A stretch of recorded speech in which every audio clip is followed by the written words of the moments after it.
channel. If you've not subscribed to my channel, I highly recommend that you subscribe.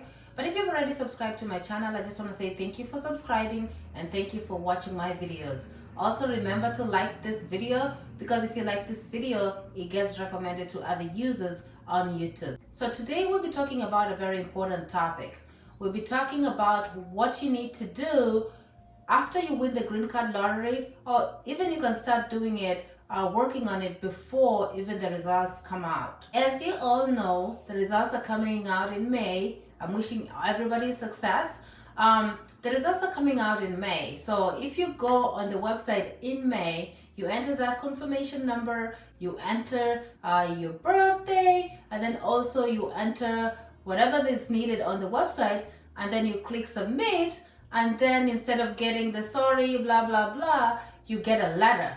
It means you won, and then you go like, yeah, I just won the green card lottery.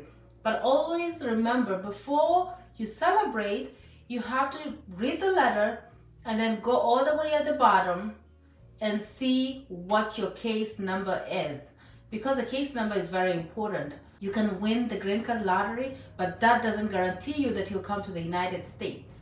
It depends with the case number. So if you have the high case number, maybe the interview, you won't get an interview with the green card lottery, but then your case number won't become current enough for you to go for the interview. But then if you have very good number, then you're good. Like if you have a low case number, usually they give like 55,000 visas. So after the 55,000 visas are given, then they start processing the visas for that fiscal year. So you know what? Hopefully you win and you get a good case number. Okay, so today I'll be talking about a very important topic that people don't even talk about it, because I've seen like a lot of people win the green card lottery, they have a good case number, they go sometimes get their visas and not make it to the United States. How sad is that? It's very sad. And it has happened just like recently also. So I recently received a request in Zimbabwe, some country like that. So this person was a green card lottery, not for 2023, for 2022. What happened is they processed their visa, they went through the process, they had the interview done, they got their visas, but then the person who was supposed to host them in the United States went silent on them. And they sent me a request, but we get a lot of requests for hosting. Sometimes it takes us a little bit of time to get through the the application and the request for hosts. So by the time I got to application, it was 2 weeks before he said the visa was gonna expire. So that would be like this month. So I tried to get back to him, but I wasn't able to get back to him on time. So hopefully he made it. I don't know if he made it or not, but I made an attempt. I sent him an email, and also I tried calling. We don't usually do that, but I went out of my way because I knew that this guy, the visa is expiring in February. They need to come, right? But then I got back to them. I think they were like a family of 4. So it was like, a wife, a husband, and 2 kids. So that's a sad situation. So that's why I'm saying that it's important, as much as you celebrate that you won the green card lottery, you also try to get your hosting situated, figured out. So what do you need to do after winning the green card lottery, or even days leading up to winning the green card lottery? You have to find a host. It's very important. Find you a host. I can't insist this enough. So that guy, I'm just thinking like, if they don't make it to the United States, like that would be a bad situation, because they already paid for their visa interview, they paid for their medical, they paid for everything. So they had a visa to come to the United States for 6 months. They had money probably to pay for the airfare, but then they don't have anybody here. Can you imagine that kind of situation? And that's why I feel like it's important. I know like sometimes I don't understand why I do some stuff. When I started the guest and host pairing program, this is what it's all about. It's about situations like this, where you have somebody who desperately needs to come here to change their lives, but then they don't have anybody to host them. So before you win the green card lottery, make sure that you're getting your hosting figured out. So please note, like, my host and guest pairing program is not for people who already have hosting plans. Like if you have a relative here, if you have something already planned, is not for you. This is for people who actually need it.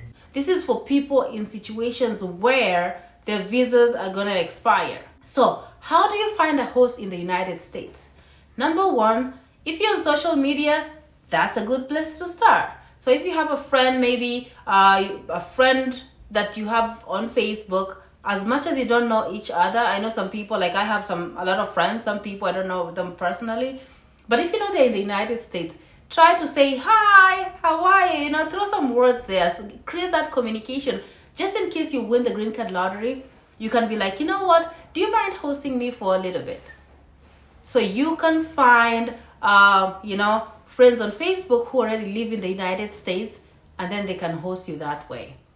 A second way, you can have some churches. Like if you're in a church and the church is affiliated with a church here, sometimes you can go to your pastor, or you can go to somebody in church and then say, I won the green card lottery and I don't have a place to stay. Do you mind connecting me with somebody from our affiliate church in the United States where I can stay for like 3 months, 6 months until I figure it out? So that's another good way. So you can get friends on Facebook, on social media, or you can, like if you have a church and then the church is affiliated with a church over here, that's another good place to start. Number 3, if you have friends with relatives in the United States, you have a friend whose sister, brother, cousin, whoever is in the United States, you can start by approaching those people. You're like, you know what, your brother is in the United States, your sister is in the United States, can they help me out for a couple months? If they are your real friends, then they will help you out. But if they are like fake friends, then they will create some excuse or whatever. But then, you know what, it doesn't hurt to try.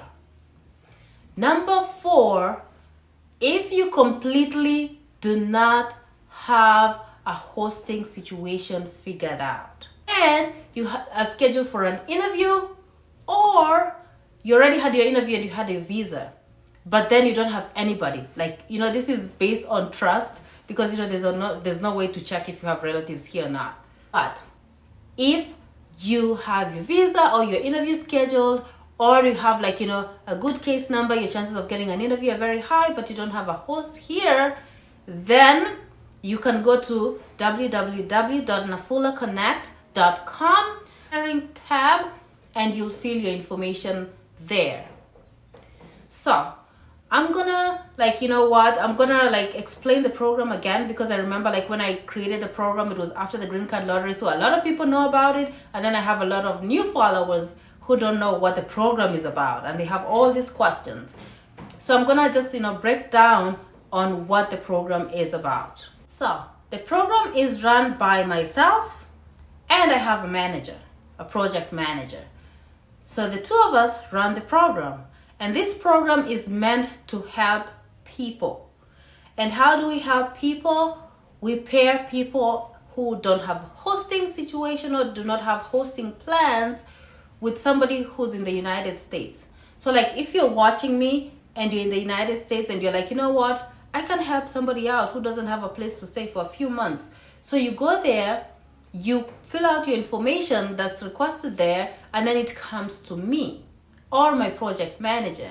And then what happens is usually we contact you with an email, and then we ask you are you still willing to do this? And then after you say yes, then if we find somebody who need hosting, we will either call you or contact you by email, and we talk about, this is a person, we explain their situation, and you see if they're fit for you. Because sometimes some people, either they have kids and you don't want to have kids. You can host 2 people, but you don't want kids in your house, right? We have to talk to you to figure out if this guest is a right fit for you. So we don't just pair you with anybody. We have to make sure these 2 people are a good fit. So the host who lives in the United States signs up. That's one end of the thing, because we need the host so that we can run the program. Without the hosts, we can't run the program, right? So After the host signs up, we'll see how many hosts we have, and then some people, will just host one person. So any single applicant who's a guest, then they can be paired with that. They can't be paired with somebody with a family because they can only host one person. So it's important that the hosts sign up. If they don't sign up, there is no guests. You see what I mean? So I have people sign up. Some people are just my friends, like my personal friends, who I'm like, you know what, you need to help people out, and then they will sign up. And then I have people who I completely have no idea. I don't know who they are. We've had like a lot of people sign up who are hosts that, we're trying to get, back to them. Like, there's some who haven't received the email yet. We'll send you guys emails. It's just like, we have a lot of people sometimes who are hosts signing up that, it's like, it takes time. It's time consuming to get back to everybody, but we will get there. If somebody needs to help somebody out, they'll be given a chance to do that. So that's the part for the hosts. And then we have parts for the guests. This is what I'm going to break down, because a lot of people have had questions, especially people who are like, new, like, they just started following me. They've had questions, they've had concerns, which are completely, they're completely valid, and what, I'm going to address that. So they're worried about, like on my website, I ask about like, information about your green card, right? I ask like, you provide information that will help us determine if you won or not. So the information that we ask there, we'll ask you so that when we go on the website and check, that's all we do. When we go on the website and check, it will tell us this person won, and then it also will tell us your case number. And why is this important? Because if your case number is like, 60,000, right? And somebody's case number is like 4,000. If both of you are looking for hosting, I'm going to prioritize the 4,000 versus the 60,000. Because the 4,000 will get an interview quicker, so they can come, settle, and move out, so they can leave space for somebody who's 60,000 who can come and use the same space. I don't know if I'm making sense. So we don't ask for your information so that we can do anything with it.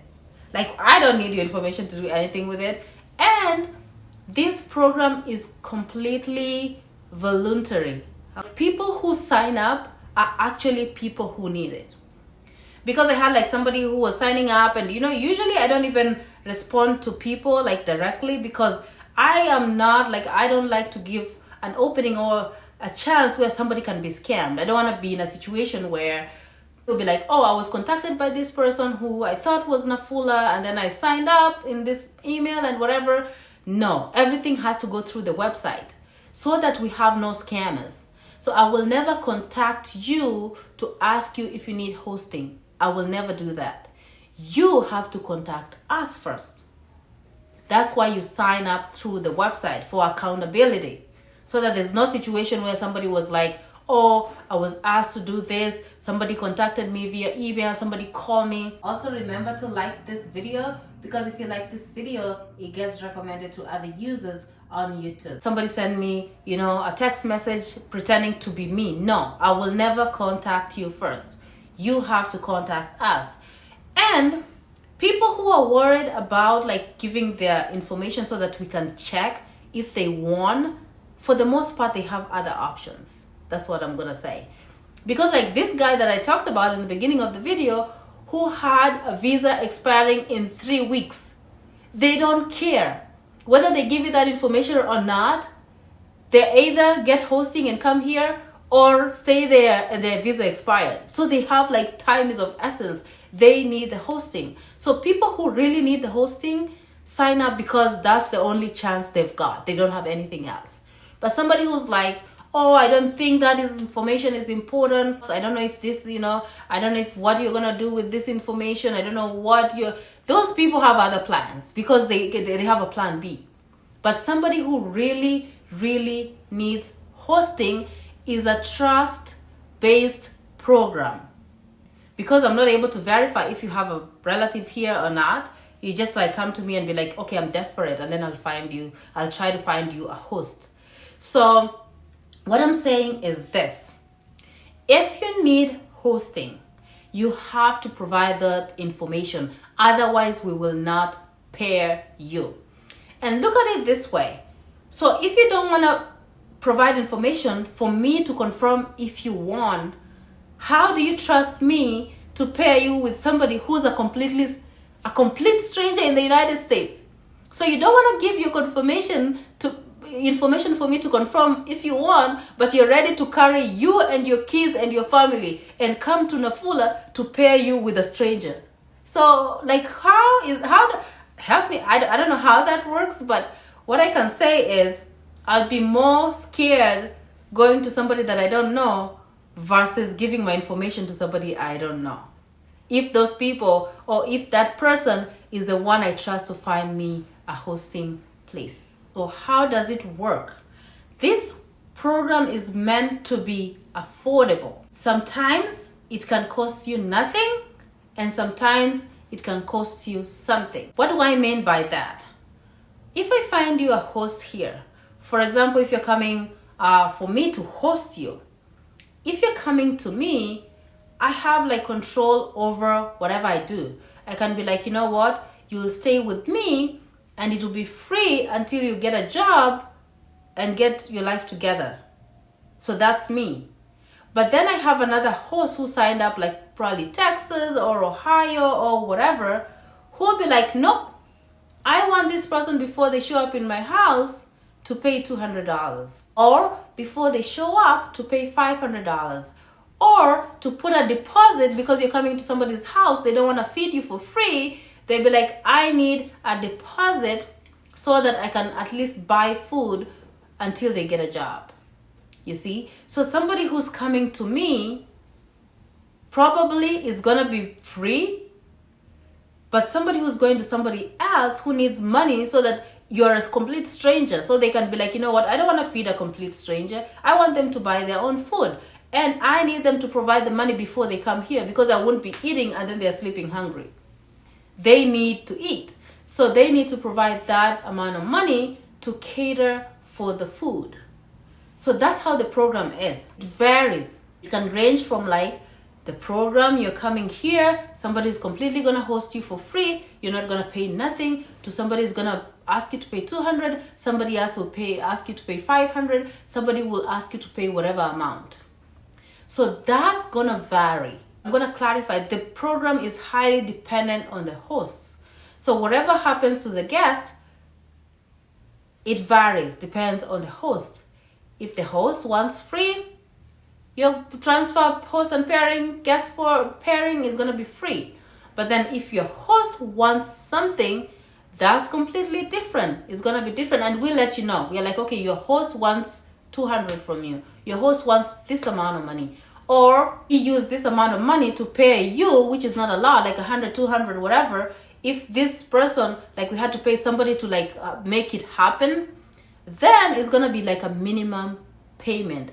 Otherwise, the program is intended to be free, but it doesn't happen that way. Okay, another aspect of it that I've gotten is, okay, I'm interested in the program. I won the green card lottery. I cannot go to the embassy because I don't have a sponsor. This is a completely different thing. If you're asking for host guest pairing, I'm under the impression you already took care of your sponsor, you already took care of, if you're in a country that doesn't need that, then you're good, but you already took care of that. That's just to pair you and the host, and that's it. No sponsorship involved. But if you need to be sponsored, you're like, you know what, I need somebody to complete the I-134 form, I need somebody to sponsor me to the United States, I promise I'm gonna be good. If you need a sponsor, that's different. There's people willing to sponsor you. I have like some hosts who are like, you know what, will sponsor whoever wants to be sponsored, but that's not gonna be free. If you need a sponsor, that is not a free program. You will need to pay for that service, however much it will cost. I don't know, depending on a lot of factors. So, for example, I'm just gonna give an example of the sponsorship. So, if somebody has to sponsor somebody, it depends on a lot of factors. A lot of it is like how stable, how quickly can they be stable when they come to the United States. Because if I'm going to sponsor somebody, I don't want to have somebody who's just going to come here and say for 1 year, maybe people who are not like motivated to do anything. They just sit on the chair, they just hang out for a whole year, they're not getting a job, they're not getting this. You don't want to sponsor somebody who's like that. You want to sponsor somebody who's self-driven, right? If you have to sponsor somebody, you sponsor somebody like if somebody tells me, oh, back in Kenya, I'm already a nurse. Back in Kenya, I already do, I have a job, a profession back there. So if you know somebody who's back home already and they're doing well on their own, they have all this, they have their own place, they run their own show. Somebody like that, they won't come here and sit and do nothing, because we have green card holders who just come and hang out. They're not motivated to do anything. It's a lot of them. So if you have to sponsor somebody who's a stranger, then that factors into it. You have to make sure like whoever you are sponsoring can actually get here and run. Get their paperwork, get a job, and start contributing to society. It's not somebody who, since they graduated high school, they've been sitting doing nothing. How do you expect that person, how do you sponsor that person to come in the United States and do something? So that person, most likely they won't be able to get a sponsor. But somebody who already has something going on, then somebody's likely to be like, you know what, this is a stranger, but I'll take chances with them because I know they have potential. When they get here, they have potential. But again, it's not going to be a free service. It's going to be a paid service. If you need a sponsor, that's going to be a paid service. That's not free. Something that's free is just guest and host pairing. That's it. That is just like, you have to pay for the cost of living. That's it. You don't have to pay for anything else, just your cost of living. A sponsor, you have to pay to just like, I'm paying because if I pay this and I go to the United States, I'm going to be stable quicker. So somebody will give you sponsorship based off of that. I hope I'm making myself clear. So just to review what I already said, there's multiple places to get somebody to live in the United States. You can go on social media. You can ask your friend who has a friend in the United States or a relative in the United States. You can have go to a church which is affiliated with another church here. They might know somebody who's here. And then another one is the NAFULA guest and host pairing. The link is right here. So if you need a host, the link is right here. You can request, to be paired with a host. If you need to be paired with a host, it's just going to be, it's a free service, so you just pay for your cost of living. But if you want to be sponsored, you don't have a sponsor in the United States, we can help you. It is not guaranteed, but we can help you get a sponsor. In that case, you have to pay for it. And then it depends on many factors, because you have to show you have potential. When you come here, you're not going to be relying on somebody for the rest of your life, for 2 years, for 1 year, for whatever amount of time. You're going to get here and you're going to do whatever you are doing back home. You're going to get here and start working and being self-sufficient. So a lot of sponsors are ready to guarantee somebody who's already doing something with their lives over there. Not somebody who's just like, I'm just going to live with my parents and then I'm 30 years old, So they will guarantee somebody who's like, even back home, they are doing something. As much as they're living with their parents, they're running the show, their own show. They're not just living with the parents and not working and just sitting there. Somebody like that, when you bring them to your house, most likely they'll do the exact same thing. They will sit there 2 years down the line, somebody's not getting a job. Now what? So you can't sponsor somebody like that. But if it's just like you're hosting them, you'll be like, you have 6 months to get out of my house. But then if you sponsor them, it's a different story, because now you have to help them out. So if you have any questions, you can type in the comment section below. I'll be so happy to clarify any questions you might have. And Like I said, all the information you provide to us is confidential. This information doesn't get to anybody. It's only 2 people. And even the second person who has access to that information, they don't have login information to access it anywhere else. They have to access it in our devices, like on our devices. They can look at them on our devices. They cannot go home and like, I'm going to log in and check anything. They cannot, because they don't have login information. The login information is only contained in our devices. So your information is safe. If you are desperate, you need hosting, then you can send us a request. But then if you're all set with the hosting situation, then congratulations, and we'll see you soon in America. Thanks for watching.